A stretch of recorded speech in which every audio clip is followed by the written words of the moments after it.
Originally, I was approached in 2005 by Breaking Ground to come up with a proposal for a public artwork for Ballymun. The previous year I'd completed my Dublin's Last Supper for developer Mick Wallace in the city centre here, and had a notion to do something like that. But I also had an idea to do a larger-than-life equestrian monument to celebrate the tradition of young people here riding ponies and horses bareback in Dublin. These things are commonplace in European towns and cities across the world, really. Places of importance, centres, and they're nearly always men, military men, the great and the good, as it were. But of course, one person's hero is another's tyrant. I remember around this time I was in Spain with the family, and we were looking for the centre of this town, and we came upon this huge equestrian on a plinth, and I thought, this must be the centre. And I thought of Ballymun and how it's a place of importance, not least for the people who live there, its own centre. And I thought of this idea of celebrating this unique Irish tradition. From the very beginning, the model for the new rider had to be a woman, a young woman from Ballymun who rode horses. I was aware that there'd been a large equestrian in the Phoenix Park, which is near where I live in Cabra, and I discovered that the Gough Memorial, which had been blown up in 1957, had been bought by one of the Guinness family, Robert Guinness, in the 80s, and eventually given to his friend Sir Humphrey Wakefield.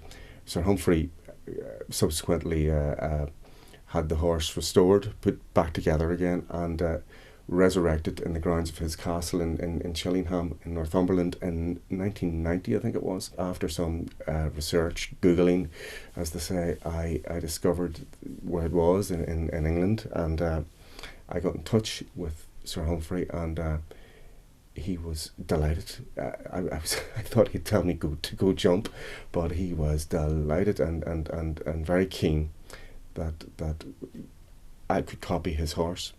This was a great piece of work. I mean, this was made by John Henry Foley, who did O'Connell in O'Connell Street, Goldsmith and Burke outside Trinity. He did the Albert Memorial in London.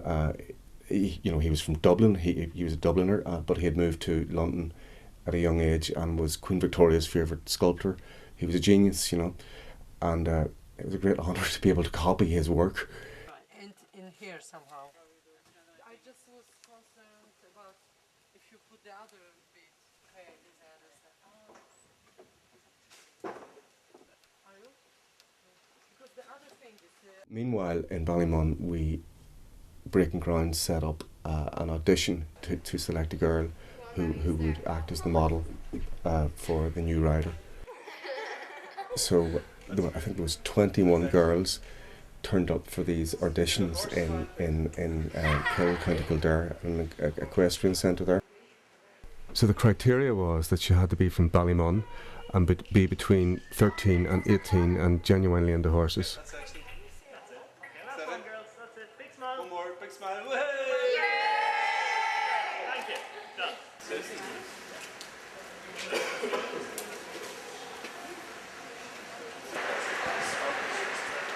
At the end of the day, we chose Tony Marie Shields. I started riding horses when I was 11, and I got my own horse when I was 15, but I only had it for a year. I sold it when I was 16, nearly 17, and but I bought her off a girl from the stables. Like, a girl from the stables introduced me to the stables. It was good. Like, I was afraid of horses back then, like when I was 11, but as time went by I got to like them, and now I love them. You see, I decided to add the girl by using new technology, and she was going to be scanned. Nice and still. So the foundry first of all produced the back of the horse, the head and the back of the horse in wax. The scanning company scanned the back of the horse, and so that a model of the back, the geometry of the back, could be machined out in polystyrene to create the geometry of a life-size horse for Tony Marie to sit on. So this was reduced down from 150%, which was the size of the horse, 1.5 times life size, down to 100%. Tony Marie sat in this, and then she was scanned. But it was brilliant, like very good. The experience of being scanned is like 1 in a million. Not many people know like what that is, you know, like that. Like when I was saying I got scanned, people were like, what's that?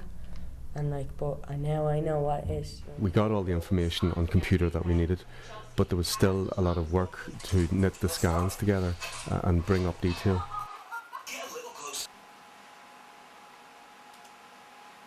Eventually the greater part of the figure was machined out using CNC technology, producing a model board figure at 1.5 times life size to be matched up with the scale of the horse. The shoes were rapid prototyped, retaining all their detail.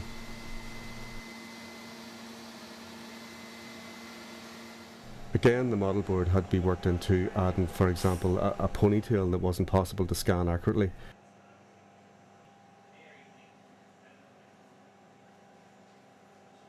This was then seated up on the wax horseback. Moulds were again made of this to create a new complete wax with the horse.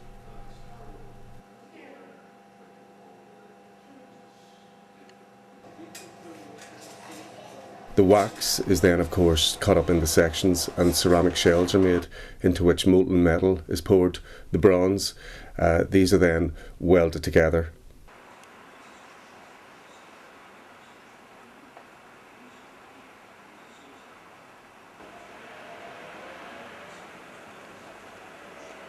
We gave it a soft green patina to age the whole thing. I went to meet the sculpture coming off the ferry very early one April morning. That looks like it. I just missed it coming off the bloody boat. That's it. I'm chasing it now. This is very dangerous and I'm half awake. But yes, there it is.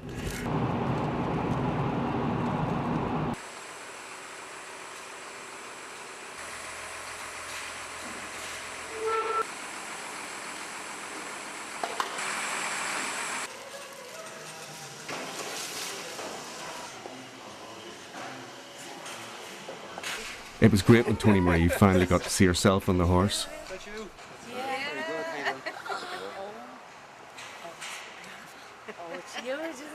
Still shocking too.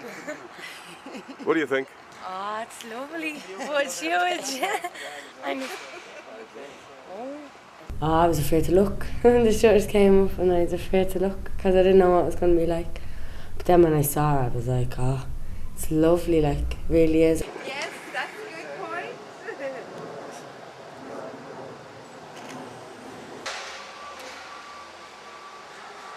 That's how high I can reach. Wow, stay there, stay there. But that's only my out pieces were standing on the window. I couldn't reach the deck.